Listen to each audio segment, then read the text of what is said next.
Welcome back, everybody. I hope you all arrived safe and sound in 2017. And instead of looking back at 2016, I believe we have a great year ahead of us. So for the very first time ever on this channel, I actually compiled a list. Yes, I wrote something down. Never did that before in my entire life, which feels weird. But yeah, I compiled a list of a bunch of movies, some movies that I'm really looking forward to, some movies that I think will suck ass, and some movies that are wild cards to me. So yeah, we're gonna go down the list from January till December and check out what this year has in store for us. Let's do this. First one on the list in January is Triple X, The Return of Xander Cage. Now personally, I thought the first Triple X was a lot of fun. It was a very stupid movie, similar to the Fast and Furious franchise, but Vin Diesel just has the charisma, the action was fun, and it was your typical summer blockbuster movie that you can just enjoy while shoving popcorn down your throat. Next up, Resident Evil, The Final Chapter. Oh my god, I think this may just be one of the movies that will be on my top 10 worst list by the end of the year, because in my opinion, the Resident Evil movies, they get continuously worse. The last one to me was just a bunch of nonsense. Nothing about this movie made sense whatsoever. In my opinion, they suck. I think I liked the first 3 films for what they were. I mean, granted, they're not good movies, but these were guilty pleasures for me. But everything from part 4, I believe it was, just got continuously worse. I will check this movie out with an open mind, but yeah, I don't have hopes for this one. Now let's take a look at February. First up, the Lego Batman movie. Yeah, we've had a bunch of different Batman interpretations, and this thing is completely different. I love the Lego movie. Funny enough, I didn't see the Lego movie at the theater because I thought the idea of a Lego movie was just stupid. But yeah, this movie proved me wrong. I actually got it on Blu-ray and I was amazed by it. It had heart, it was funny, it was clever, it had meta humor. It was everything that I loved about an animated film. And the Lego Batman to me was the secret star of that film. So I think he deserves one. The trailer so far looks phenomenal. The fact that we now have the entire variety of Gotham City characters in one movie poking fun at the franchise is just genius. So yeah, really looking forward to that. Also in February, we got John Wick Chapter 2. And I love the first John Wick. This movie still, I'm trying to keep my expectations at bay because I've seen what happened with the Taken franchise. I love the first one. Everything after that was nonsense, unnecessary, and sucked ass. But Keanu Reeves, as an action star, he always commits. He always gives 100% in an action movie. And who knows? I mean, the first one, again, I loved it. So really interesting, but this seems like a wild card to me. Next up, 50 Shades Darker. That's right. 50 Shades of Bullshit gets a sequel. 50 Shades of Grey was my most hated movie in 2015. And I think this, I haven't seen the movie and I will go into this movie with an open mind.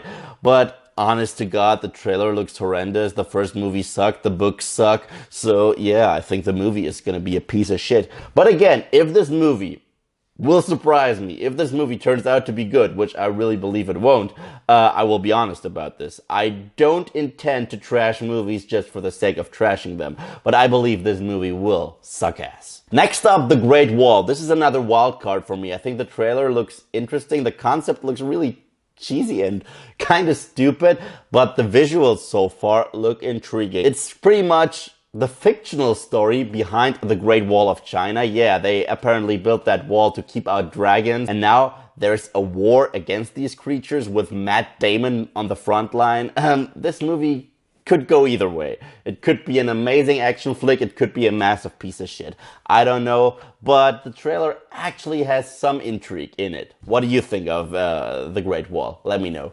Then let's take a look at March. First up, Kong Skull Island. Now this movie I'm really looking forward to. I have been a King Kong fan my entire life. Ever since I saw the old black and white King Kong movie, I've been in love with this character. It's a tragic story. It's a monster movie with a lot of heart. And the fact that this movie takes place on his home island is amazing. The cast, I mean, holy shit, John Goodman, Samuel L. Jackson, Tom Hiddleston, Brie Larson.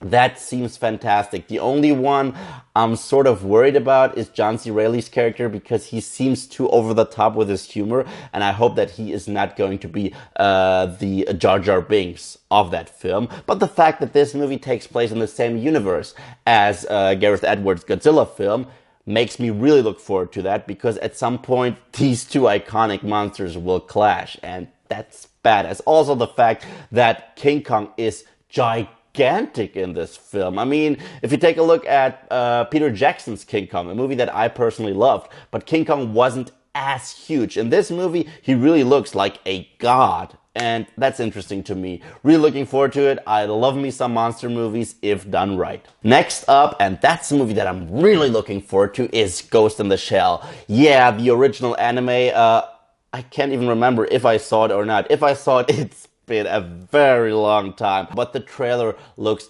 phenomenal. I love Scarlett Johansson. I'm not only saying that because she's one of the hottest women alive. No, the trailer looks intriguing. I love the entire world. It seems to be a very new lore, new mythology. The action looks spectacular. And I mean, Scarlett Johansson kicks ass. She kicks ass as Black Widow. She will kick ass as Major. And I really hope that this will open the door to more live action adaptations of animes, because I think that is something that hasn't been explored yet and hasn't been utilized to its full potential. And also looking forward to in March, March seems to be a great month, is Logan. Yes, I've already talked about the trailer. This movie looks like a character piece. It will be the send-off to the Wolverine, his last movie, Hugh Jackman's last movie. I will probably tear up by the end of the film. Love the fact that Patrick Stewart returns as Charles Xavier. Their chemistry has been one of the centerpieces of the entire X-Men franchise. But they're also passing the torch to X-23, a younger generation. Again, the fact that this movie looks like a straight up drama and not like a comic book movie is one of the things that I love about the trailer. Some people hated that. I'm one of the people that's like, no, character always comes first. And yeah, this looks like a proper send-off to the character Hugh Jackman has played for the past 15 years? Yeah, something like that. Can't wait. Also in March, we have another Disney live-action adaptation, Beauty and the Beast. And most people don't know that about me. Beauty and the Beast is one of my all-time favorite Disney classics. Yeah, the top three are The Lion King, Disney's Aladdin, and Beauty and the Beast. These, to me, are the best Disney movies of all time. And so far, the Beauty and the Beast trailer looks phenomenal. If they told me a year ago that they would go for that, I'd probably not be on board with it, but ever since I saw The Jungle Book, which came out last year, I'm like, hell yeah, why not? Why not? And Emma Watson is a great choice for Belle. Also, Luke Evans as Gaston, match made in heaven. So far, I love the tone, I love the fact that they really stayed true to the source material, but just made it look so much larger than life and utilized the technology of modern day. And last but not least in March is Power Rangers. Yeah, this movie, again, could be hit or miss, because the Power Rangers themselves, they are a very cheesy concept, targeted at a very young audience. But this movie seems to have a more darker, more mature approach at the Power Rangers. I don't even know if that works. However, I love the fact that Max Landis co-wrote that thing, and I'm a fan of his. I think he has some great ideas. But again, this one could definitely be hit or miss, but I'm intrigued. I want to see where they go with that. Can this even work? Can an adult version of Power Rangers work? Well, if I'm looking at Pacific Rim, yeah, it can. It can. And it could in this case as well. Now we are approaching April, and the only movie on my list in April is The Fate of the Furious. Yes, this franchise is ridiculously stupid. It's ridiculously over the top. None of it makes sense, but it's just so much goddamn fun. This time around, it seems like Vin Diesel has been compromised by Charlize Theron's character, and to be honest, I don't give a fuck about the story. Yeah, the plot of these movies never mattered to me. It's just the likability of the characters and the over-the-top action. Seriously, I can just suspend disbelief and enjoy some random shit happening, but This may sound like a complaint. It's not. It's a compliment because it's one of those franchises that's stupid, but it acknowledges and celebrates its own stupidity. Coming up next in May is Guardians of the Galaxy Volume 2. Now, Guardians of the Galaxy 1 was probably Marvel's biggest gamble. No one knew anything about a comic book with a gunslinging raccoon and a tree who only ever says, "I am Groot." And yeah, the movie surprised everyone. No one would have expected the money this movie made and the way critics and audiences loved this film. Now, the sequel, in my opinion, has the possibility to be even better than the first one because the origin story is out of the way. Now we can really go on an adventure with these amazing characters. I love the fact that we got Baby Groot. Baby Groot is so fucking adorable. And they also bring on Mantis. I read up on her a lot and she seems like a really cool character. So really interested in that film. And Marvel, Marvel, they just know what they're doing at this point, okay? Next up, also in May, Alien Covenant. And this is a movie that I'm really looking forward to because I love Prometheus. Some people hated Prometheus. Some people love Prometheus. Some people were okay with Prometheus. I'm one of the people that absolutely loved it.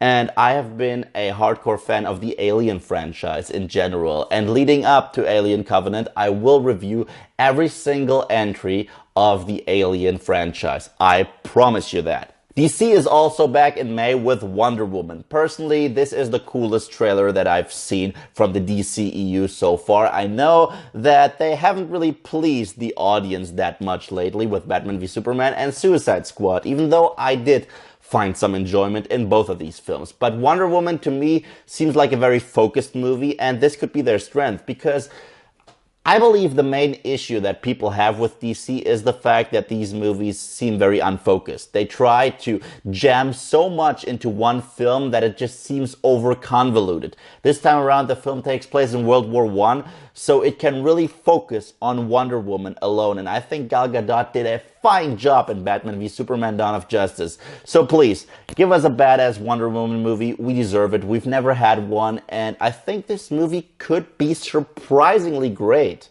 She seems to be my favorite character of the DCEU, which is so insane.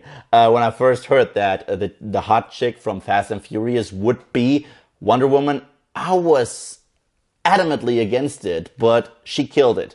And I believe that she will be the standout superhero of the entire DCEU. Yeah, kill me for it, but I believe that she will kick ass because she kicked ass in a movie that was about Batman versus Superman, and she was the coolest part about the film, in my opinion. And last movie in May is Pirates of the Caribbean: Dead Men Tell No Tales. I will also review every single Pirates movie leading up to that one.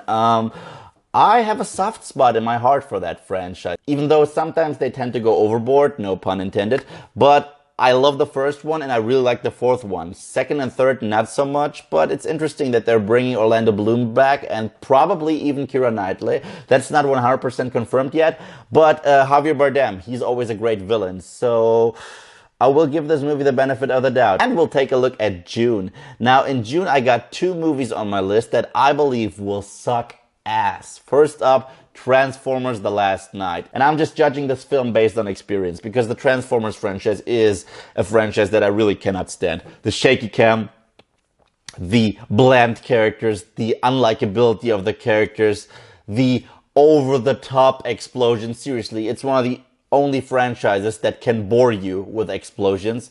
And the fact that these movies just don't seem to end. They always seem to have the runtime of the Titanic while having the plot and the death of an episode of the Care Bears. I hate this franchise with a passion, but I will go into this film with an open mind.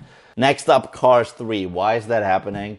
I love Pixar, but if there's one franchise within Pixar that I don't like, it's the Cars franchise. The first movie was really unoriginal, really mediocre. The fact that it got a sequel, I don't understand that because Cars 2 is the worst Pixar movie we've ever gotten. It's the first genuine bad Pixar movie in my opinion. And now we're getting Cars 3. Why doesn't Inside Out get a sequel? Seriously, I don't want to see that, but I will for you guys because I love you. And now let's take a look at July.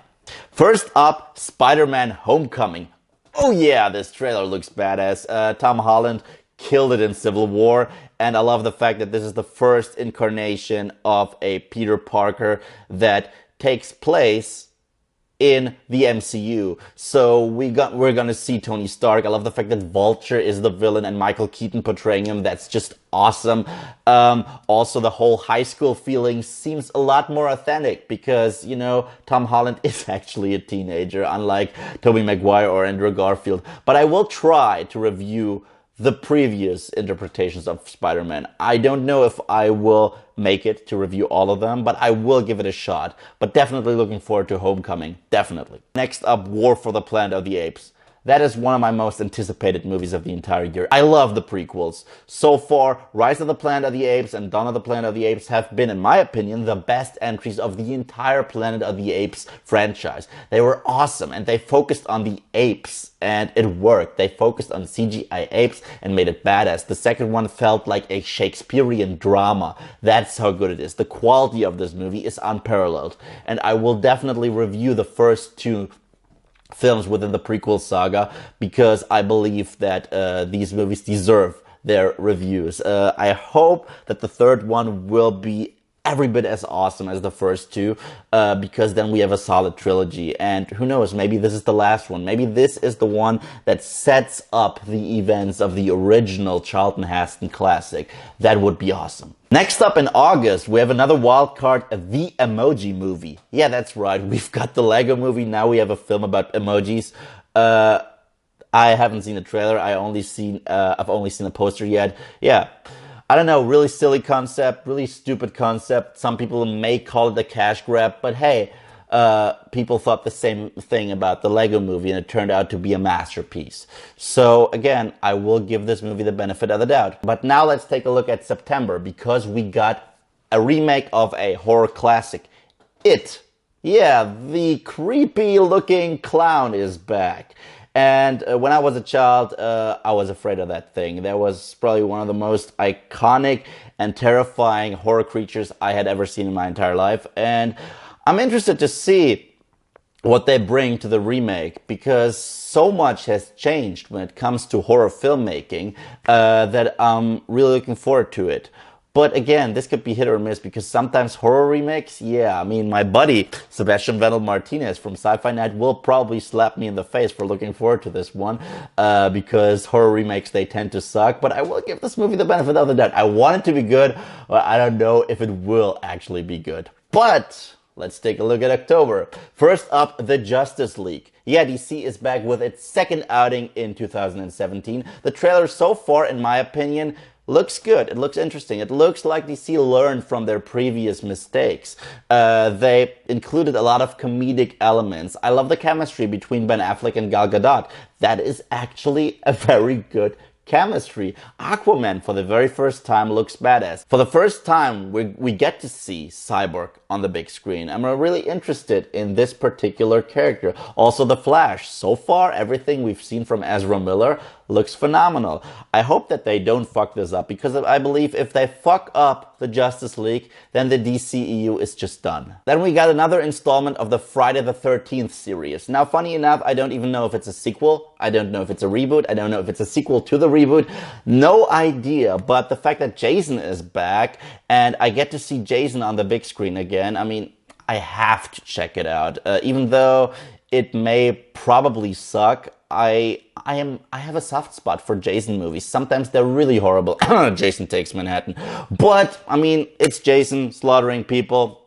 I will watch it. It comes out in October around Halloween. And normally, horror movies that come out around Halloween tend to be surprisingly good because the studio really put a lot of effort into getting the release date. Another classic gets a sequel in October. Blade Runner 2049. I will, of course, review the original. I don't even know if I ever finished the first Blade Runner. I remember catching it on television, but I don't think I finished it. I know it's like a shame because this is a classic among classics. So I will review it with an open mind. I can give you that. But the trailer looks amazing. I love the director. It's Denis Villeneuve, who gave us Arrival, who gave us Prisoners, who gave us Enemy, who gave us Sicario. So far, this guy seems to know what he's doing.